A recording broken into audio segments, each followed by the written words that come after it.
어느 때보다도 더 기도가 필요한 시기인데 이렇게 또 교사들이 내일부터 또 성경학교 시작되는데 우리가 함께 기도로 준비하고 이렇게 할 수 있어서 얼마나 감사한지 모르겠어요. 무엇보다도 이 저녁에 직장 갔다 와서 피곤하고 막 이럴 텐데 은혜를 사모하고 또 준비하는 그 기도를 미리 준비해가는 여러분들로 인해서 우리 교회가 소망이 있습니다. 무엇보다도 하나님 나라가 이번 기도하는 여러분들의 기도를 통해서 더 아름답게 세워져 갈 줄로 믿습니다. 항상 그 뭔가를 준비해서 이렇게 해보려면 준비하는 시간들이 필요하죠. 무엇보다도 무슨 음식을 한다든지 뭐 김장 같은 거 이렇게 하다 보면 우리 주방 팀들이 항상 하는 게 있어요. 우선 칼을 갈더라고요. 딱 재료 준비하는 쓸기 전에 칼을 갈아요. 칼을 갈아야 그래야 이 칼이 묻으면 힘도 들지만 자칫 잘못하면 더 다칠 수가 있어요. 그래서 칼을 잘 갈아야 그래야 음식 준비하는 것도 문제가 안 되는 거예요. 오늘 저녁에 오늘 다들 칼 갈아 나왔구나 이런 생각이 들었어요. 성경학교를 준비하면서 여름 수련회 준비하면서 다른 사람이 우리 학생들이 은혜 받는 것도 정말 중요한 거지만 가장 중요한 거는 선생님들이 은혜를 받아야 돼요. 선생님들이 은혜를 받고 선생님들이 능력을 받아야 그게 자연적으로 흘러가게 돼 있어요. 그러니까 내가 은혜를 받아야 그 은혜가 나를 변화시키고 내 안에서 역사를 하고 그 은혜를 따라서 성령께서 학생들의 심령을 만지고 터치하고 이르셔서 그 은혜가 흘러 들어가는 거예요. 여러분, 전도는 다른 게 아니에요. 전도는 내 안에 계신 성령님이 너에게 전달되어지는 게 전도하는 거예요. 사형리를 아무리 외우고 이것저것 다 방법을 써서 총동원해서 전도한다 해도 그 사람의 심령에 성령님이 터치하시고 그 영혼 가운데 들어가셔서 역사하지 않는 한 전도는 정말 미련한 거예요. 아무리 전도하려고 애를 써도 안 되는 게 전도예요.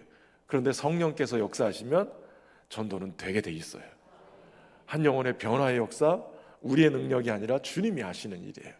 근데 그 과정 속에 뭐가 필요하냐? 내가 주님의 손에 쓰임 받는 자가 되어야 되는 거예요. 그러려면 말씀이 내 안에서 이렇게 역사해야죠. 하나님의 말씀이 내 안에서 은혜 받는 통로. 여러분, 말씀은 우리에게 믿음을 만들어내거든요. 보이지 않는 것의 증거가 되는 보이지 않는 것의 실상이 되고 증거가 되는 것이 믿음을 통해서 드러나게 돼 있는 거예요. 그러니까 믿음이 오면 그 믿음을 통해서 믿음이 뭘 끌어당기냐면, 물론 하나님이 값없이 우리에게 주시는 은혜가 있어요. 근데 그게 믿음의 통로를 통해서 우리에게 다가온단 말이죠. 우리에게 부어주시는 것이 이 공기 마냥 우리가 너무나도 편만하게 공기가 있는데 내가 이 공기가 있구나 하고 숨을 들이키는 만큼 내 안에 들어오게 돼 있는 거예요. 여러분, 하나님의 은혜는 충만하게 부어져 있어요. 그런데 내가 믿음으로 찾아 당겨야 되는 거예요.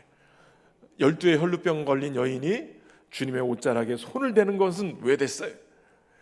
12년 동안 그렇게 많은 의사들에게 고난을 당하고 재산도 다 잃고 아무런 소망이 없었던 그녀가 예수님의 옷자락에 손만 대도 내가 낫겠다, 위험을 무릅쓰고 거기를 쫓아가는 거예요. 믿음이 주님의 능력을 끌어당기는 그런 역사를 만들어내거든요. 그러니까 오늘 저녁에 우리에게 하나님의 은혜가 임하는데 먼저 교사들이 하나님, 다른 것보다도 내가 먼저 은혜 받게 해주십시오. 내가 먼저 기도하게 해주십시오. 내가 먼저 하나님 깨어있게 하시고 하나님 은혜 속에서 내가 이 사명을 감당하게 해주십시오. 여러분, 은혜는 신기한 게요, 은혜 받은 사람이 은혜 받고 있다는 것을 은혜 받지 못한 사람들이 보고 알아요. 내가 지금 은혜로 하는지 아니면 억지로 하는지 아니면 막 정말 버걱버걱거리면서 은혜 없이 내가 지금 사역을 하고 있는지, 이걸 나도 알지만 걔들도 알아요. 그들도 알아요. 아이들도 너무 알아요. 아이들도 영적인 존재거든요. 영적인. 제가 오늘 점심 먹다가 점심이 막 체할 것 같았어요. 소화가 안 돼가지고 점심 먹다가 우리 목사님들한테 물었거든. 내일 영화부는 이제 시작하고 점심 먹고 끝나는데 유아유치부가 4시까지 프로그램이 있어요. 그런데 유아유치부가 프로그램의 맨 마지막이 뭐냐면 기도회예요. 기도회를 한대요. 근데 한 2달 전인가 우리 김정일 목사님, 한 달 됐나 봐요. 김정일 목사님 이번에 이 유치부, 영유아 유치부 성경학교 하는데 마지막 시간에 기도회, 작년에 기도회를 하시면서 목사님 안수기도를 해주셨는데 이번에도 안수기도를 해달라는 거예요. 그래서 내가 작년에도 안수기도를 해달라고 그래서 제가 가서 안수기도를 했어요. 어른들 이렇게 의자에 앉아 있는 건 그나마 가서 이렇게 안수하면 돼요. 근데 애들은요 바닥에 있거든요. 얘네들 안수기도 하려면요 무릎을 꿇고 제가 가서 막 고개를 숙이고 막 엎드려서 안수기도를 해야 되는데 작년에 내 기억에 작년에 한 2-30명밖에 안 됐는데 2-30명 가지고 걔네들 안수기도 하면서 축복기도를 하는데 시간이 한참 갔어요. 한 3-40분 한 것 같아요. 제가 땀으로 목욕을 했어요. 그 아이들 안수기도를 하는데 그러고선 제가 그 기억이 있어가지고 우리 김정일 목사님한테 물어봤어요. 목사님 내일 안수기도 해달라는데 애들이 몇 명이에요? 그랬더니 이게 계산을 하는 거예요? 그러더니 한다 소리가 목사님 90명은 넘을 것 같은데요. 제가 순간 채기가 막 올라오는 거예요. 아니 작년처럼 하는 걸로 저는 생각하고 그랬더니 작년에 유아부만 한 거예요. 영아부인가 유아부인가. 그래서 2-30명 한 거예요. 그런데 이번에는 유치부까지 다 포함을 해가지고 그거를 내가 오늘서 알았어요. 소화가 안 되고 있어요 지금. 여러분 90명을 안수기도 하면 와 이거 장난 아니거든요. 그냥 이게 있는 데서 그리고 또 시간을 또 정해줘요. 30분 안에 해야 된대요.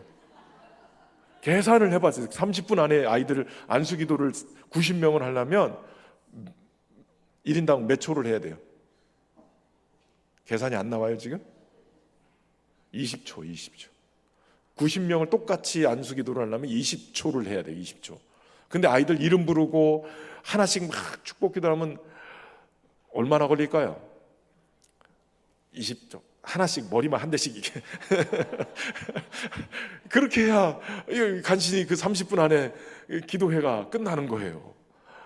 와 이거 큰일 났어요. 제가 지금 몸이 달아서 지금 어떻게 방안을 내세워라. 분명히 학부모님들 그거 지켜보고 있을 건데 그냥 머리만 한번 둑 누르고 가면 무슨 옛날에 부흥 강사들이 그랬어요. 옛날에 이제 부흥 강사님들이 이렇게 교회들 집회하거나 이제 특히 기도원에서 집회를 많이 하는데 기도원에 집회하면 꽉 찼거든요. 이렇게 막 꽉 차 있으면 안수기도 한다고 막 기도한다고 목사님들이 가면 이게 한두 명이 아니잖아요. 수백 명이니까 그 사람들을 다 안수기도를 어떻게 하느냐. 이 사람 짓고 이 사람 짓고 이것도 모질라. 그래서 발로 막 이렇게 발로 막 이러면서 안수기도를 했단 말이에요. 그래도 그때는 은혜를 받았어요.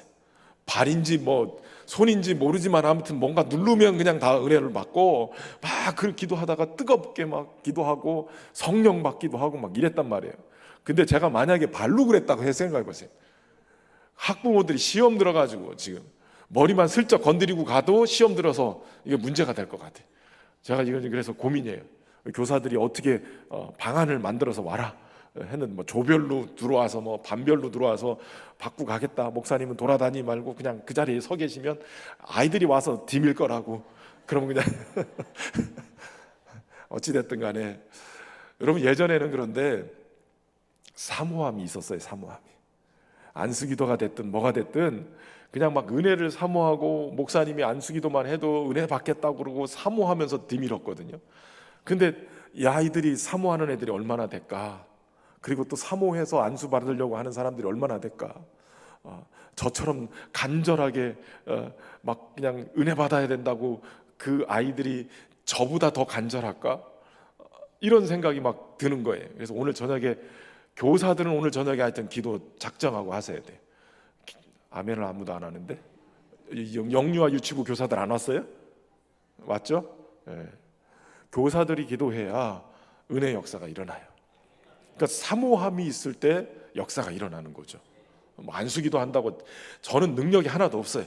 제가 뭐 안수한다고 뭐 그런 일이 벌어지고 막 옛날처럼 막 부흥회 때 막 뭐 어떤 목사님 목사님 장풍을 쏘라고 막 무협 영화도 아니고 그게 그런데 여러분 성령의 역사는 우리가 생각하는 것을 뛰어넘어서 하나님의 역사가 분명히 있어요. 유치부 아이들 모를 것 같지만 그 아이들도 은혜를 알고요. 그 아이들도 영안이 열려서 보게 되고 역사들이 막 일어나요. 어떻게 보면 어른들보다도 더 아이들이 더 깨끗한 영혼이기 때문에 더 큰 은혜를 받을 수도 있어요. 저는 소망하기는 우리 여름 동역학교를 통해서 제일 첫 번째는 우리 선생님들이 은혜를 받기를 소망하는 거예요. 가르치면서 더 깨달아지고 가르치면서 더 간절해지고 아이들을 품고 기도하면서 더 하나님의 은혜가 나를 확 휘어잡는 것을 보게 하고, 그 더 나아가서는 그렇게 정성을 들인 아이들이 평생 주님을 떠나지 않고 주님을 섬기고 주님만을 바라보면서 어렸을 때부터 그 기도 훈련하고 은혜 받는 훈련하는 게 얼마나 귀한지 몰라요. 그것이 평생 가는 거예요. 저는 고등학교 때부터 교회를 다녔기 때문에 그 어렸을 때 그거를 몰라요. 그게 제가 너무 안타까운 게 그거예요. 내가 어렸을 때부터 믿었으면 막 기적의 종이 됐을지도 몰라요. 그런데 고등학교 때부터 교회를 다녀서 이 어렸을 때 그런 은혜들을 못 받아가지고 이게 너무 안타까운 거예요. 기회 있을 때 은혜를 받고 살아야 돼요. 여러분 아이들도 믿음으로 성장해 가야 돼요. 근데 어떻게 성장해야 되냐? 그리스도의 장성한 분량에 충만한 데까지 성장해. 그리스도의 장성한 분량에 충만한 데까지 성장을 해야 하나님을 아는 것과 믿는 것, 이 두 가지를 같이 합해서 성장해야 돼요. 여러분 믿는 것도 중요해요. 근데 믿는 것이 아는 것이 되려면 믿음을 통해서 하나님이 계신 것과 그가 자기를 찾는 자에게 상 주시는 이심을 믿으면 매 순간 우리의 눈이 주님을 볼 수 없어도 믿음의 눈으로 보면서 주님을 내 마음의 중심에 모시고 내 삶의 주인 자리에 모시고 주님의 인도하심을 따라서 살면 주님의 성령이 우리 안에서 하나님이 누구신지, 예수 그리스도가 누구신지 매 순간 삶의 현장 속에서 경험하며 살게 되거든요. 그 경험이 아는 것이 되는 거예요. 관계 속에서 주님을 아는 거예요. 여러분 어떤 분들은 교회를 수십 년 다녀도 주님을 아는 게 아니라 주님에 대해서만 아는 분들이 있어요. 설교를 들으면서 하나님이 이런 분이시래, 예수 그리스도가 이런 분이셔, 성령님이 이런 분이시래. 그래서 주워 들어서 알아요. 교회에 다니면서 수십 년 다니면서 그냥 웬만한 성경 지식도 알아요. 근데 중요한 것은 하나님이 누구시냐는 거예요. 하나님에 대해서가 아니라 예수 그리스도가 누구시냐는 거예요. 주님이 지금 나의 삶 속에 들어오셔서 내 주인이 되시고 내 삶을 인도하시는데 그분이 나에게 어떤 분이신가? 경험을 통해서 알죠. 경험을 통해서. 믿음을 통해서 주님이 내 안에 오셨을 때 그분과 함께 살아가는 삶을 통해서 알아가는 거예요. 이 아는 게 돼야 이게 진리 안에서 우리 아이들에게 그 영혼 속에 깊은 울림을 만들어내는 거예요. 주님을 경험하고 주님을 아는 사람이 전하는 진리와 주님에 대해서 아는 사람이 전하는 진리는 달라요. 그 전달되어지는 파괴력이 다른 거예요. 여러분 진리가 우리 안에서 선포될 때 그때 주님을 아는 그 믿음 안에서 선포되어져서 우리 안에 맡겨진 영혼들을 주님의 그리스도의 장성한 분량에 충만한 때까지 이렇게 성장시켜가는 우리 선생님들, 이곳에 계신 분들 되기를 주의 이름으로 축원합니다. 그리고 무엇보다도 그렇게 성장시켜야 될 이유가 뭐냐면 속임수, 간사한 유혹에 빠져서 세상의 풍조에 자꾸 밀려서 요동하지 않게 하기 위해서. 여러분 어린아이들은 참 순수한데 성경은 어린아이처럼 주님의 은혜를 구하고 바라고 하나님 나라를 그렇게 찾으라고는 얘기를 해요. 그런데 우리의 믿음은 성장해야 된단 말이에요. 우리의 속사람은 성장해야 돼요. 어린아이 같은 그러한 신앙으로만 머물러 있으면 어떻게 되느냐? 자꾸 흔들리는 거예요. 유혹에 넘어가는 거예요. 자꾸 여기저기 끼웃거리고 그런가 봐 하면서 자꾸 움직여버려요. 한국교회 제일 안타까운 게 이런 거예요. 성경 공부를 하거나 말씀 훈련들을 하고 이러면서 성장이 안 돼 있고 기본적으로 교리 훈련들이 제대로 안 돼 있으니까 이단들이 와서 자꾸 유혹하고 넘어뜨려도 그냥 그런가 보다 하고 넘어가는 거예요. 그래서 여러분 훈련 잘 돼 있어야 돼요. 그리스도의 몸으로 온전히 자라가고 성장하고 그렇게 연결되어서 나 혼자만 자라는 게 아니라 같이 자라가야 교회가 단단해지는 거예요. 한 번씩 이렇게 헌신 예배 설교를 제가 부탁받을 때가 있어요. 우리 교회도 조금씩 오시지만 저도 이제 여기저기 이제 다닐 때가 있어요. 1년에 한 몇 건은 가요. 웬만하게 많이는 제가 안 다니려고는 하는데 주일날 오후 예배 드리는 교회들이 주로 그러면 제가 12시 한 40분 45분에 우리 예배가 끝나면 인사하고 이러고선 식당에 올라가면 1시 정도 되거든요. 그런데 다른 교회들은 2시에 예배해. 그럼 그런 날은 제가 김밥을 싸가지고 그러고 가면서 먹는 거예요. 창원, 마산 막 이런 데 가고 진주까지 지난번에 초청이 왔는데 그날은 도저히 갈 수가 없는 거예요. 그래서 가서 도착하자마자 설교를 해야 돼요. 그러니까 막 저도 되게 막 진을 빼고 그러고선 가기 때문에 근데 그렇게 딱 가서 보면 교회들마다 분위기가 있어요. 말씀을 전하면 그 말씀 전하는 것을 이렇게 수용하고 받아들이는 그 소위 마음밭들이 교회의 분위기가 어떤가가 딱 느껴지거든요. 딱 5분 안에 느껴져요. 설교 시작하면 5분 안에 느껴져요. 저분이 지금 말씀 훈련이 돼 있고 은혜 훈련이 돼 있는가, 이 교회가 마음밭이 어떻게 돼 있는가 5분만 전하면 다 드러나요. 보세요. 지금 여러분도 다 드러나고 있다니까. 지금 말씀 전하면 5분만 전하면 눈만 봐도 지금 이분들이 말씀의 은혜를 받고 있는지, 지금 기도하는 사람인지, 아니면 지금 영혼이 막 그냥 자꾸 그냥 확 거꾸러져 가지고 그냥 기도도 안 되고 그냥 다 그냥 세상 만사 다 귀찮다 막 이러는 분들인지 이게 보여요. 거짓말인지 이따 한번 올라와 보세요. 여기. 그런데 말씀에 훈련이 돼 있고 은혜 받은 교회들은 가면요, 설교가 그냥 저절로 돼요. 설교 원고를 가져가는데 그 원고보다도 더 뜨겁게 은혜를 막 사모하니까 그렇게 되는 거예요. 그게 혼자만 믿어서 그렇게 될까요? 그 공동체, 그 교회 분위기가 그동안 계속 그렇게 만들어져 온 거예요. 그렇게 만들어져 왔기 때문에 그렇게 만들어져서 정말 은혜 받는 자리 가면 그냥 저절로 설교가 된다니까요. 이렇게 아멘 안 하면 설교가 안 된다니까요. 제가 뭐 자주 수영록교회 얘기를 하는데, 수영록교회 금철 하면 5,000명, 좌석이 5,000석이거든요. 위에까지 꽉 차요.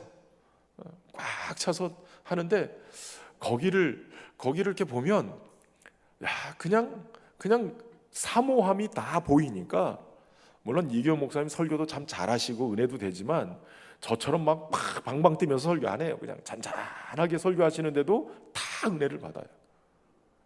더 귀하게 은혜를 받아요. 아마 뭐 웬만한 분이 가셔서 설교하면 다 은혜 받을 것 같아요. 그 밭이 되어 있기 때문에 그래요. 저 우리 교회도 참 감사했어요. 저희도 제가 부임해가지고 말씀 전하면서 항상 느끼는 게, 우리 교회 성도들 마음밭을 우리 원로 목사님이 정말 잘 이렇게 기경을 해놓으셨구나. 말씀 전하면 얼마나 사모하고 그냥 말씀이 그냥 이렇게 부드러운 흙에 이렇게 툭 떨어지는 듯한 느낌, 그런 느낌들이 있어요. 오늘 보니까 오늘 분위기가 더 지난주보다 훨씬 낫네요. 감사합니다. 그런 분들이 함께 오셔서 막 기도하면 되는 거예요. 지난주에 약간 힘들었던 분들이 오늘은 좀 힘이 나는 것 같아요. 지금 보니까. 이게 좀 길을 내야 돼요. 기도의 길도 내고 은혜 받는 길도 내고. 그러면서 교회 학교 성경학교 때만 오지 말고 그래도 오시는 게 어디예요, 그렇죠? 감사할 따름에. 여러분, 그런데 중요한 것은 그래서 연결돼서 함께 자라가는 거예요. 여기서 중요한 게, 여러분 교사들이 열심히 수고하고 애써가지고 성경학교를 하면서 여러분이 자라가는 것도 중요하지만 우리 아이들을 같이 영적으로 끌고 같이 자라가는 거예요.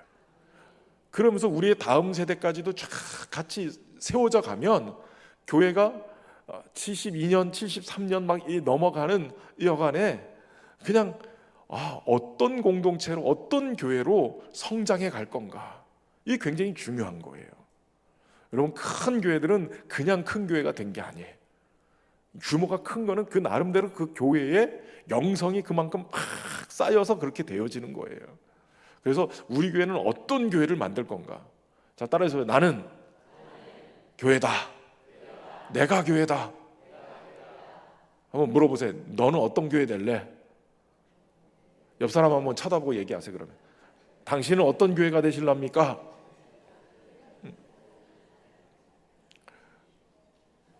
부모님들도 마찬가지예요. 부모님들도 자녀들에게 내가 교회인데 우리 아이들에게 부끄럽지 않는 교회가 돼야 되잖아요.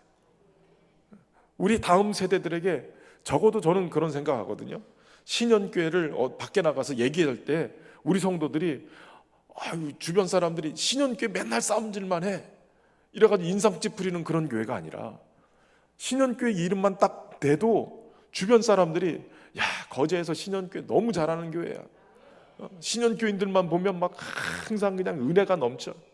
교회 안 다니는 분들까지도 칭찬하고. 그런 교회가 얼마나 귀한 거예요.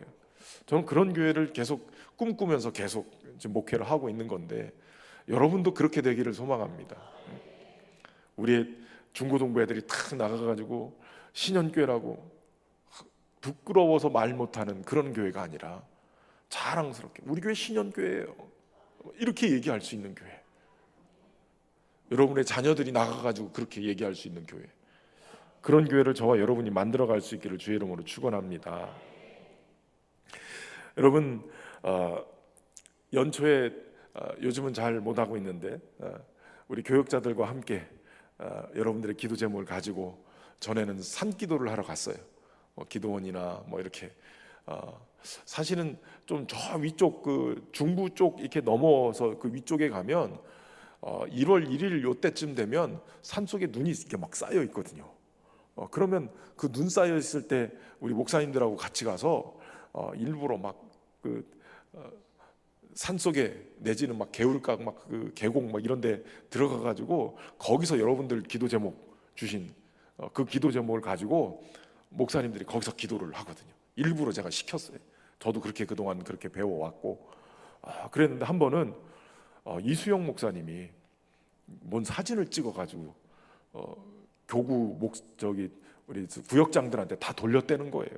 그 사진이 뭐냐? 그랬더니 방석을 하나 들고 가가지고 방석 위에 탁 올라가서 본인은 이제 기도를 하는데, 그 올라갈 때 신발을 신고 올라가면 그러니까 신발을 벗어놓고 그러고서 올라가서 기도를 하다가 그 신발을 벗은 사진을, 그러니까 신발만 있는 사진을 탁 찍어가지고 거기다가 이렇게 구역장들한테 탁 보냈다는 거예요.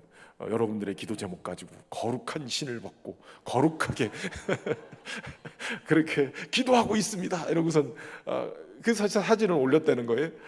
그래가지고선 그 얘기를 들으면서 오늘 그 생각이 들었어요. 여러분, 신만 벗는다고 거룩해지느냐?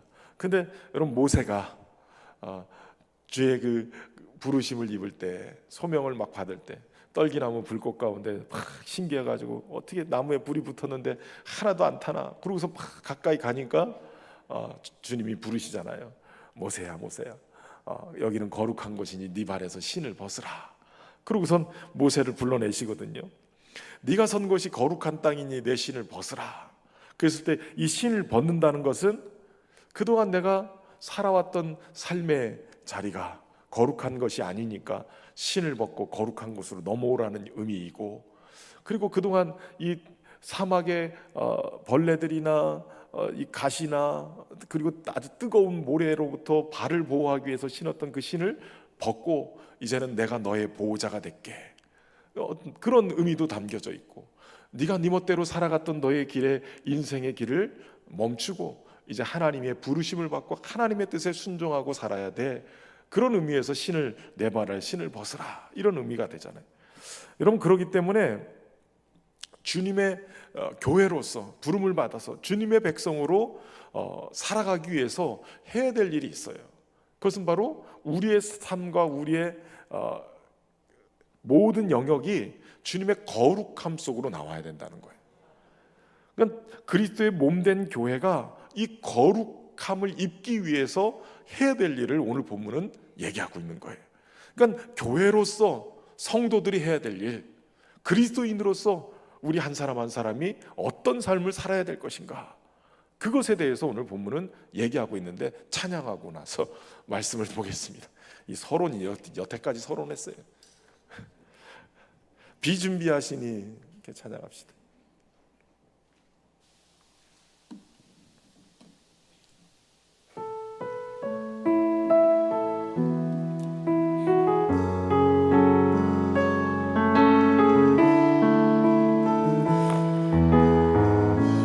우리 주는 위대하며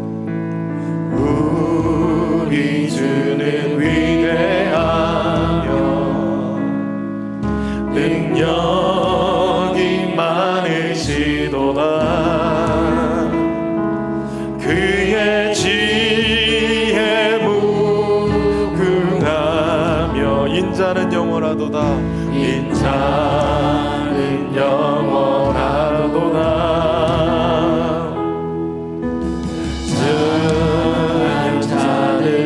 고치시며 상처를 싸매시도다. 너의 예수를 세시며 이름을 붙이셨도다. 그가 구름으로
선포합시다. 예루살렘아, 예루살렘아, 여호와를 찬송할지어다. 내 하나님을 감사함으로 그 앞에 나가며 주 임재 앞에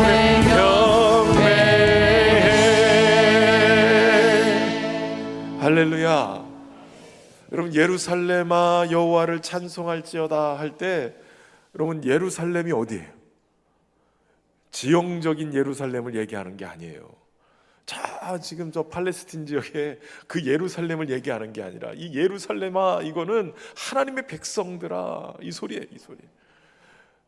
교회야, 이 소리예요. 왜 예루살렘아 여호와를 찬송할지어다 하는 줄 아세요? 그 앞에 구절이잖아요. 그가 구름으로 하늘을 덮으시고 땅을 위하여 뭘 준비하시는 거예요? 비를 준비하시는 거예요.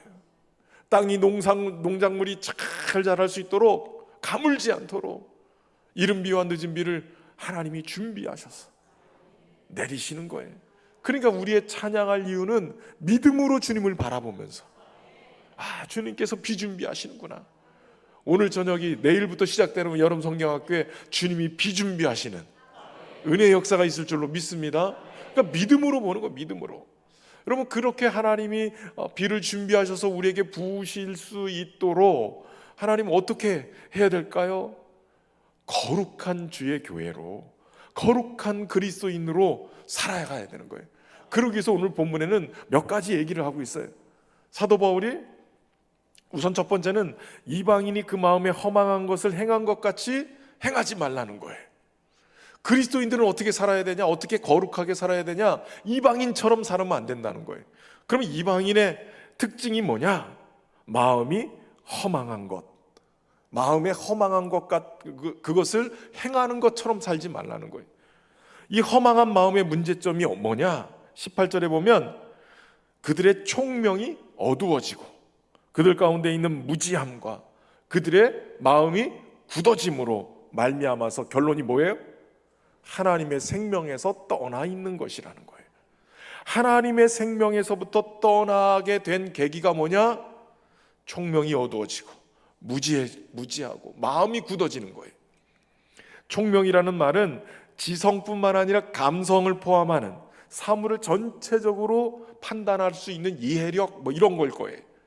그런데 이 총명이 있으면 어떤 일이 벌어진 줄 아세요? 여러분, 제대로 된 이 총명, 자연 만물을 보면서 하나님을 보게 돼요.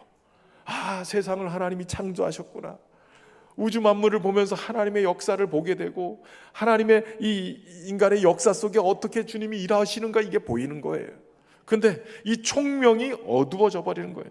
그러니까 사물을 보면서 하나님을 보는 게 아니라 그 사물을 보면서 도리어 이게 어두워져서 우상숭배가 되는 거예요. 나무만 큰 거 있으면 막 선앙당 만들어 놓고, 바위돌 하나만 큰 거 있으면 막 거기에 엄청난 막 역사가 있는 것처럼 우상숭배가 돼버리는 거예요. 우상숭배.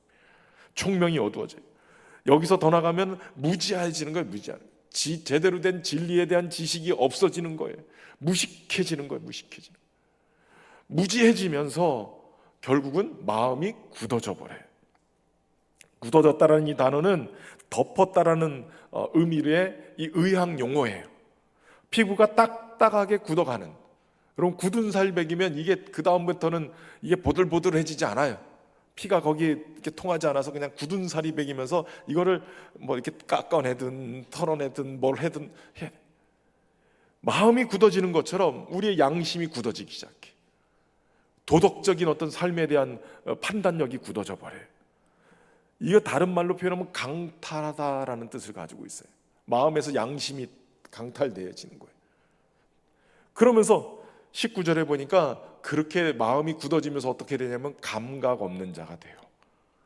그래서 결국은 자신을 방탕한 것에 방임하고 더러운 것을 욕심으로 행하게 되고, 그러니까 엉망이 되는 거예요. 여러분, 하나님을 떠나는 일을 택하고 그 떠난 삶에 대한 부분들을 아무런 감각 없이 굳어져서 그렇게 행하는 것을 하고 있다는 거예요. 여러분, 여기서 중요한 것은 그렇게 하나님을 마음에 두기를 싫어하면서 하나님이 마음에 상실한 마음대로 내버려둬서 합당하지 못한 일을 하게 되는 거예요. 그러니까 하나님의 생명으로부터 떠나 있으니까 합당치 못한, 다시 말하면 정말 하나님의 심판을 받을 수밖에 없는 상태로 그렇게 가는 거예요. 그렇기 때문에 여러분, 해야 될 일이 있어요. 그것은 바로 우리가 이방인이 행했던 그 마음에 허망한 일들, 이거 하지 않아야 되는 거예요.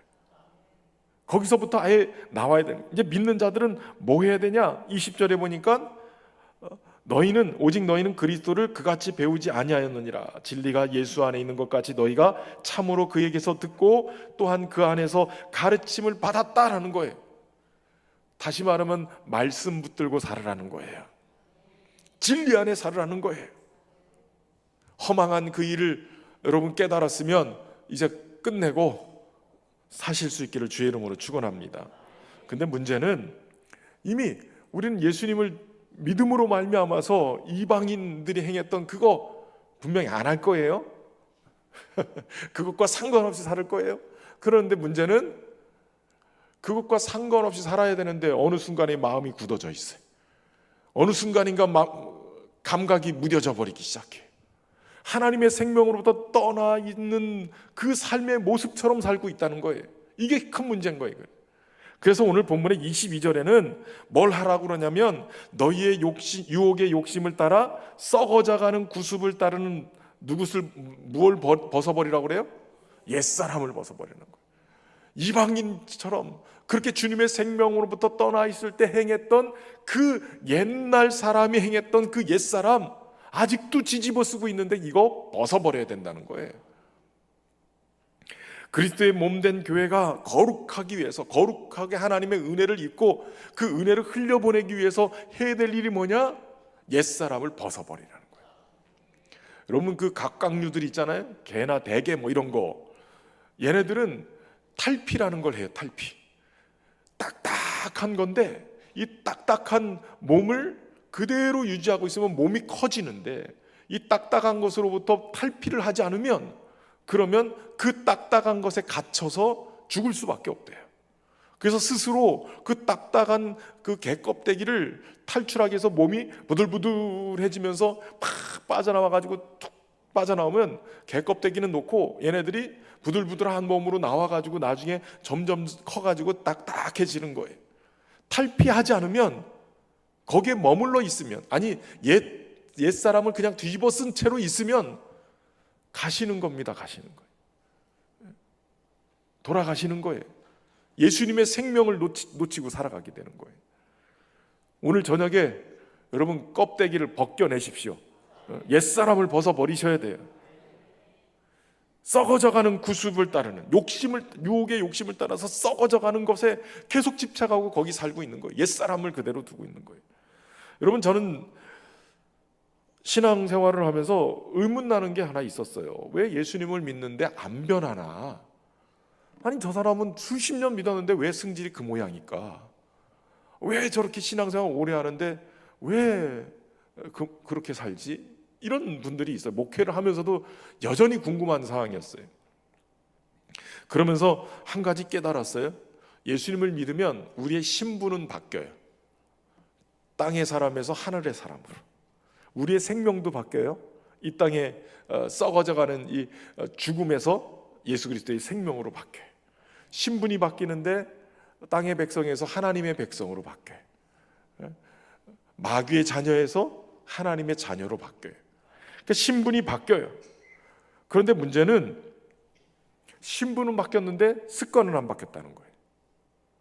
여러분 습관은 계속 반복된 우리의 삶이 우리의 습관을 만들어내요. 3살 버릇이 80까지 가죠. 그 습관이 굉장히 그래서 중요하잖아요. 근데 습관을 잘못 들여놓으면 이 습관을 따라서 어느 순간인가 내가 그 습관을 대로 생각하고 살아가는 거예요. 저는 이걸 몇 가지로 살폈는데 보니까 우리의 생각도 습관이더라고요. 이런 패배주의에 쩔어 있는 사람들 있잖아요. 이런 사람들은 모든 것을 내 머릿속에서 해석하는 능력이 부정적인 회로가 돌아가요. 그래서 긍정적이고 감사를 찾아내야 될 자리도 좋은 일이 일어났는데 그걸 부정적으로 자꾸 해석하는 거예요. 피해의식에 쩔어 있어요. 저 사람이 좋은 얘기 해준다고 좀 이렇게 조언을 해주면 그걸 가지고 막 기분이 나빠가지고 확 뒤집어지는 분들이 계세요. 이게 문제가 되는 거예요. 문제. 이 우리 머릿속에 딱 들어있는 생각의 습관 이거 바뀌어야 돼요. 안 바뀌면 예수님을 믿어도 계속 우울증 이 우울감에 패배주의에 갇혀가지고 이렇게 사는 거예요. 또 하나는 말의 습관이 있더라고요. 여러분 말도 습관이에요.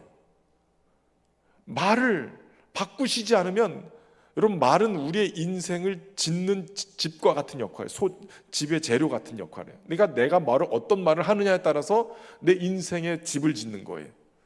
그러니까 부정적인 말, 믿음 없는 말, 누군가를 낙담시키는 말, 막 음모론을 이런 말들을 하다 보면 이 말이 사실은 저 사람을 무너뜨리는 것 같지만 그 말을 제일 먼저 듣는 사람이 누구냐면 나예요.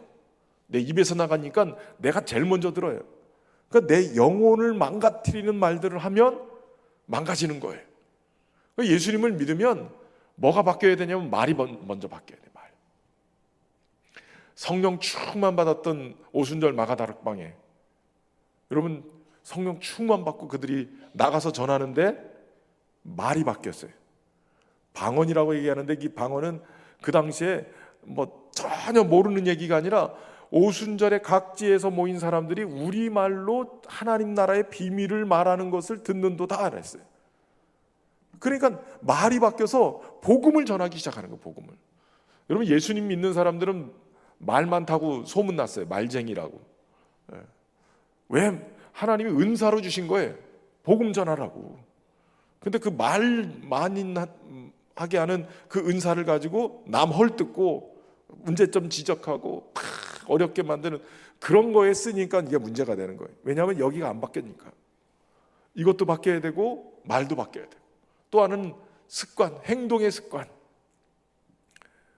행동의 습관도 굉장히 중요해요. 지각하는 사람은 맨날 지각해요. 예배 시간에 늦는 사람. 내가 오늘 왔는데 나 10분 지각해서 주차 때문에 10분 늦어. 그럼 어떻게 해야 될까요? 10분 일찍 오면 돼요. 근데 항상 이렇게 문을 딱 열고 들어오는 분 보면 항상 그분이에요.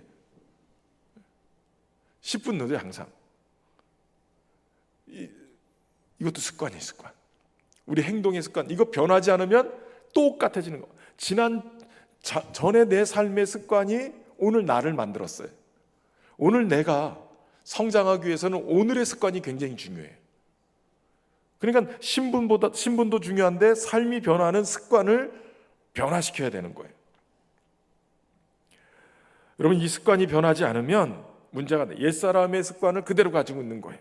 총명이 어두워지고 마음이 굳어지고 무가치하고 점점 무감각해지고 하나님의 생명으로부터 와야 되는 그 풍성함. 저는 아까 막 기도하다가 우리 아이들 교회 학교 아이들을 이렇게 막 하다가 이번에 저 아이들이 정말 주님의 생명에 접붙여지기만 하면 지들이 접붙여지기만 하면 그 생명은 내 생명으로 사는 게 아니라 주님의 생명으로 살잖아요.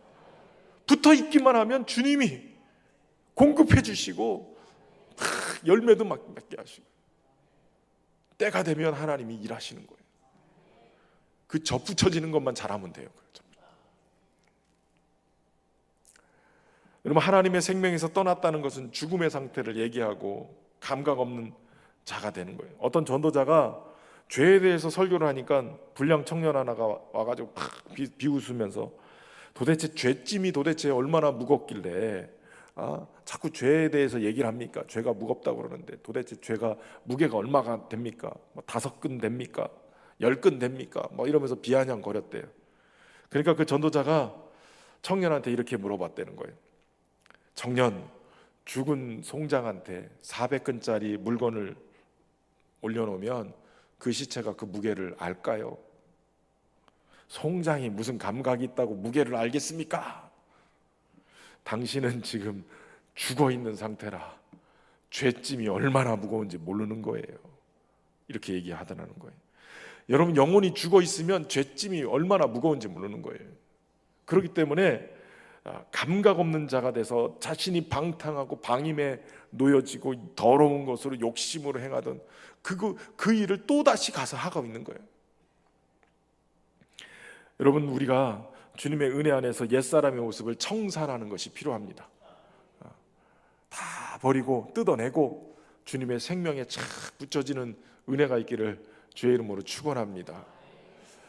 저는 이제 이렇게 식물을 막 붙들고 막 키우는 사람은 아니지만 한 번씩 제가 오늘도 이렇게 올라가서 점심 때 가니까 사실은 저도 이제 깨가 나가지고 더워지니까 이게 지난주에 이렇게 둘러보니까 방울토마토가 잔뜩 열려 있는데 그냥 바닥에 다 무거우니까 막 다 바닥에 이렇게 다 주저앉았어요. 저 올라가서 저거 이렇게 올려주기도 하고 막 해야 되는데 어떡하지? 보니까 막 빨갛게 익어가는데 참다 오늘 제가 올라가서 바구니에 막 한 바구니 따가지고 방울토마토를 가지고 왔어요. 근데 여기 보면 식물들은 어떤 때 보면 이거 열리겠나? 이 이파리가 몇 개 안 되는데 이게 열리겠나? 이러는데 지들이 알아서 이게 때 되면 열매가 쫙 맺히고, 또 거기에 맞춰서 ip사귀가 모질라는 것 같으면 ip사귀를 막 세순을 해가지고 지가 탁 해가지고 알아서 나오더라고요. 알아서. 제가 그걸 보면서 이거 되겠나? 우리 이 성도님 이렇게 약해서 되겠나? 맨날 넘어지고 맨날 자빠지고 조금만 시험 들면 교회 한 달씩 막 방학하고 이래가지고 되겠나? 근데 주님의 생명이 들어가면, 붙어 있기만 하면 주님이 때에 따라서 열매도 주시고 이파리도 나오게 하시고 키도 크게 만드시고 하시더란 말이에요. 그러니까 내일 우리 영유아 유치부는 그냥 접붙여지는 거. 주님, 우리 아이들이 주님의 생명이 들어가서 주님께 딱 붙어 있게 해주십시오. 그 다음부터는 주님이 하실 일인 거예요. 주님. 옛사람의 모습을 청산하고 주님께 딱 붙어 있기를 주의 이름으로 축원합니다. 그리고 주님의 몸된 교회가 거룩하기 위해서 해야 될 일이 또 뭐냐? 심령이 새로워져야 된다는 거예요. 23절에 보면 오직 너희의 심령이 새롭게 되어. 여러분, 옛사람을 벗어버리는 것도 중요하지만 새롭게 되지 않으면 또다시 옛사람의 모습을 갖다가 뒤집어 써요. 이게 변하지 않으면, 심령이 새롭게 되지 않으면 불안하거든요. 불안해. 자꾸 뭔가가 채워지지 않으면 이 빈자리에 자꾸 불안하니까 자꾸 옛날 거를 갖다 뒤집어 써요. 그래서 새로워져야 돼. 심령이 새로워진다는 얘기는 무슨 얘기냐? 물과 성령으로 거듭나야 된다는 거예요. 요한복음 3장에 보면 니고데모라는 유대인의 선생이 한밤중에 몰래 예수님께 찾아오죠. 랍비여, 당신은 하나님께로부터 오신 선생님인 걸 내가 압니다.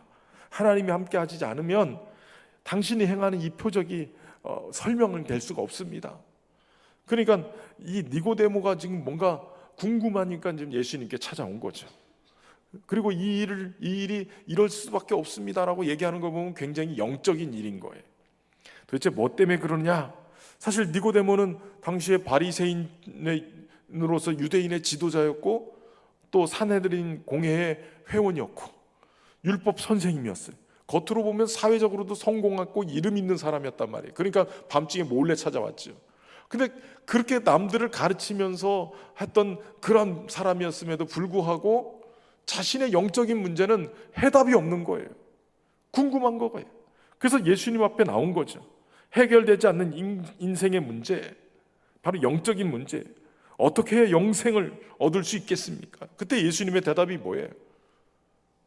사람이 거듭나지 않으면 하나님 나라를 볼 수 없느니라. 거듭나야 된다는 거예요. 거듭나야. 그래야 하나님 나라를 볼 수 있다는 거예요. 인생에는 이 세상 것만 볼 수 있는 육의 눈이 있고요, 영적인 세계를 바라볼 수 있는 영안, 영적인 눈, 믿음의 눈, 이게 있어요. 그런데 이 영안이 떠져야 하나님 나라가 보이고, 믿음의 눈이 떠져야 믿음의 세계가 보이는 거예요.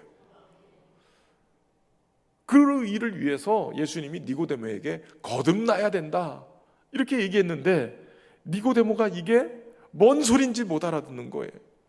배울 만큼 배우고 사회적 지위도 있고 그만큼 뛰어난 사회의 리더인데 거듭나야 된다라고 얘기하니까 한다 소리가, 아니 어머니 뱃속에 다시 들어가야 됩니까? 이거 어떻게 가능합니까? 이런 소리를 하는 거예요. 도대체 너는 유대인의 선생으로 이것도 모르냐? 예수님이 얘기하신 이 거듭난다라는 단어가 아노덴이라는 단어인데, 이거는 위로부터 다시 난다라는 거예요. 다시 말하면 하나님으로부터 태어나야 된다라는 거예요. 여러분, 하나님으로부터 태어나려면 뭐 해야 되냐면 예수 그리스도를 나의 주로 영접해야 돼요.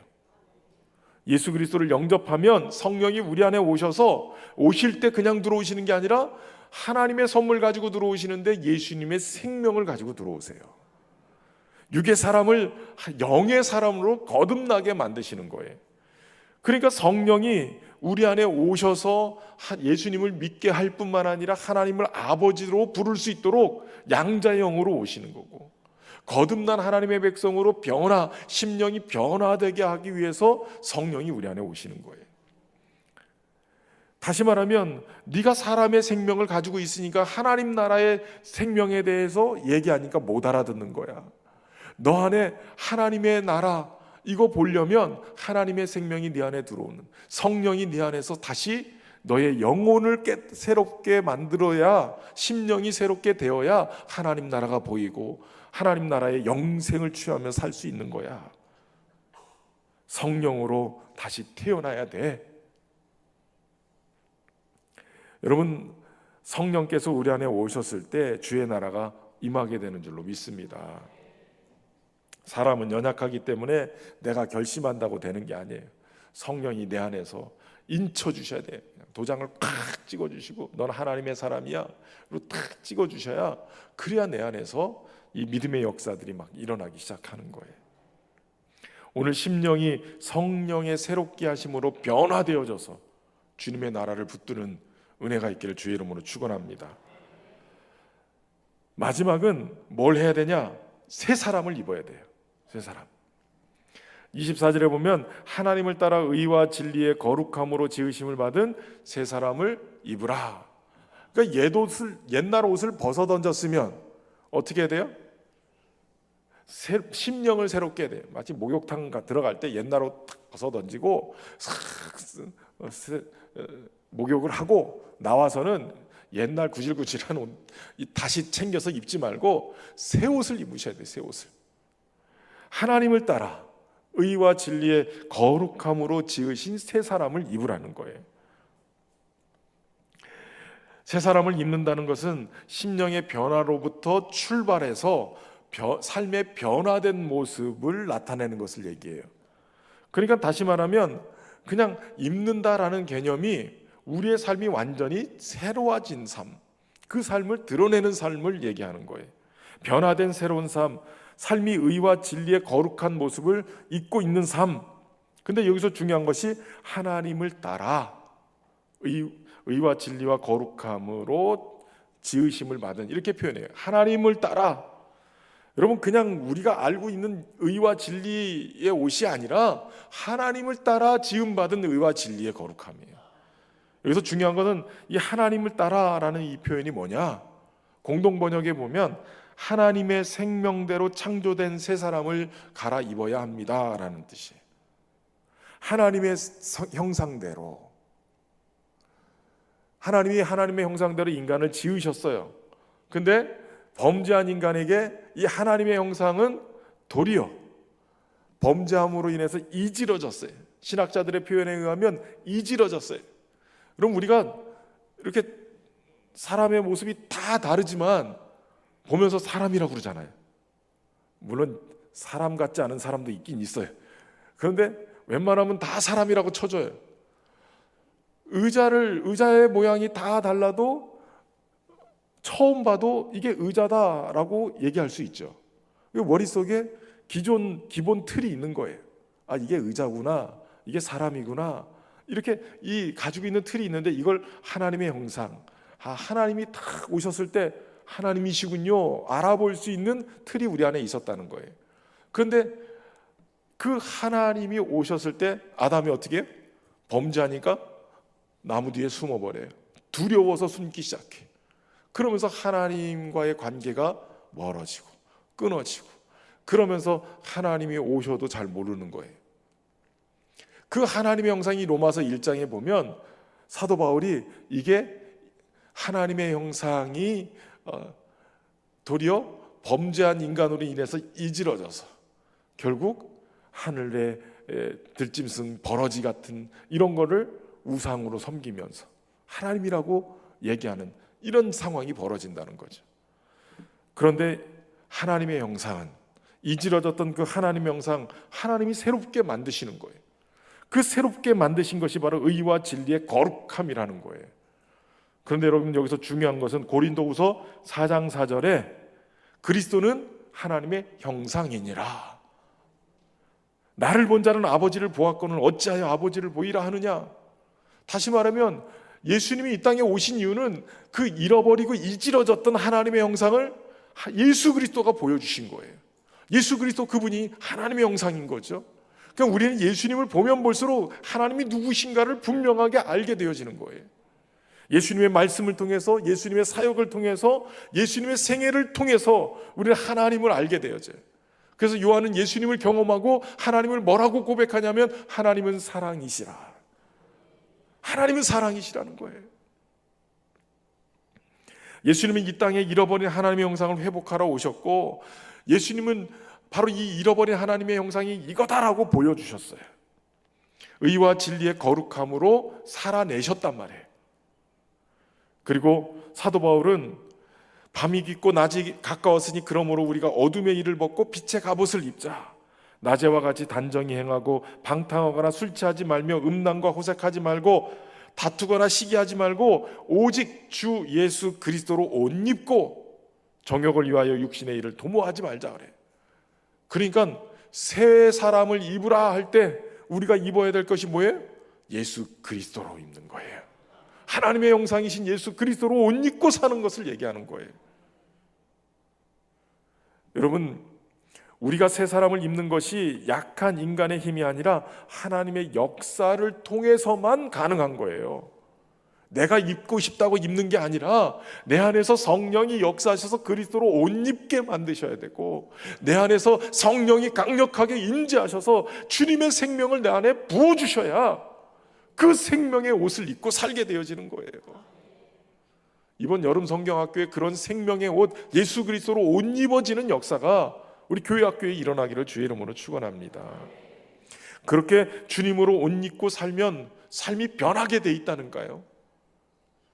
삶이 변하게 되는 거예요. 삶 속의 죄의 유혹도, 무감각해지는 것도, 방탕한 방임에 죄짓고 살아가게 하는 그 습관들이 우리를 자꾸 유혹에 넘어뜨리려고 해도 그리스도로 옷 입고 살면, 주님의 생명을 입고 살면, 그러면 이길 수 있다는 거예요. 우리의 삶 속에 죄의 유혹을 물리치고 새로운 삶을 살 수 있도록 성령께서 우리 안에서 탄식하시면서 기도하고 계세요. 항상 우리의 삶에 그렇게 성장하게 하시는 그 성령님을 붙들고 오늘 저녁에 기도할 수 있길 바랍니다. 어느 목사님이 시내를 가기 위해서 마을 버스에 이렇게 올랐대요. 자리를 잡고 앉았는데 운전기사가 이게 버스비를 냈는데 잔돈으로 100원을 더 줬더래요. 그래서 목사님이 이걸 100원을 더 줬는데 어떡할지 고민을 했대요. 잠시. 100원인데 이걸 굳이 줘야 되나, 뭐 괜히 그냥 그렇게 해야 되나, 그러면서 여러 가지 고민을 하다가 이제 내려야 될 정거장이 다가오자, 이걸 목사가 이걸 더 받았다고 정직하게 얘기해야지. 그래서 운전사한테 100원을 더 주셨습니다 하고 동전을 돌려줬대요. 그랬더니 그 운전사가 하는 얘기가 윗동네 새로 오신 목사님이시죠? 이러더래요. 목사인 걸 알았어요. 네, 그렇습니다. 제가 사실은 교회에 가려고 생각 중이었는데 새로 오신 목사님이 어떤 분인가를 몰라서 일부러 100원을 더 줘봤습니다. 그러더래요. 와, 테스트를 한 거예요. 테스트를. 목사님이 그걸 꿀꺽해버렸으면 새신자 하나를 잃어버린 거예요. 근데 정직하게 얘기를 하는 걸 보고 목사님 이번 주일날 뵙겠습니다 이러더래요. 저를 테스트하지 마세요. 여러분, 세상 사람들이 우리가 누군지를 알아요. 신년교회 다니는 거 다 알고 있다니까요. 교회학교 교사인 거 다 알고 있어요. 모르는 것 같지만 다 알고 있어요. 직장 동료가 다 알고 있고요. 이웃들이 다 알고 있어요. 옛사람을 그대로 뒤집어 쓰고 살면 주님의 영광을 가려요. 옛습관, 옛사람들 다 벗어버리고 심령이 새롭게 돼서 새 사람을 입고 그리스도로 옷 입고 사는 은혜가 있길 주의 이름으로 축원합니다. 진짜 그리스도인이군요. 진짜 예수 믿는 사람이네요. 이렇게 이 말 듣는 게 칭찬이지 않겠어요?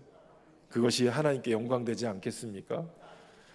우리 아이들도 선생님 보니까 예수님이 보여요.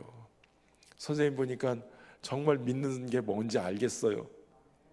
이렇게 될 수 있기를 주의 이름으로 축원합니다.